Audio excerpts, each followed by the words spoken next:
नमस्कार शेतकरी मित्रांनो, हे बघू शकता आपले तैवान पिंक पेरू आहे मित्रांनो.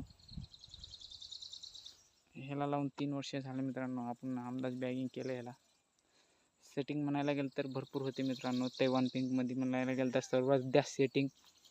थोडी चवीला हे राहते दुसऱ्या व्हरायटीला कमी राहते, चवीला पण राहते. तैवान पिंकमध्ये तसं काही नाही, सेटिंगचं प्रमाण जास्त राहते. पेरूची साईज म्हणायला गेलं तर बी भरपूर होते. तुम्ही मेहनत केला तसे 1 किलोपर्यंत बी साईज आरामशीर जाऊ शकते याला. आणि सेटिंग म्हणायला बिगर मेहनत तर करावं लागते. कमी मेहनतीमध्ये बी सेटिंग 1 नंबरची होते तैवानमध्ये. दुसऱ्या जातीमध्ये आपल्याकडं जी विलास आहे, परत लखनऊ आहे. पण तो सगळ्यात जास्त सेटिंग म्हणायला गेलं तर तैवान पिंकमध्येच आहे मित्रांनो. भरपूर सेटिंग मित्रांनो बघू शकता.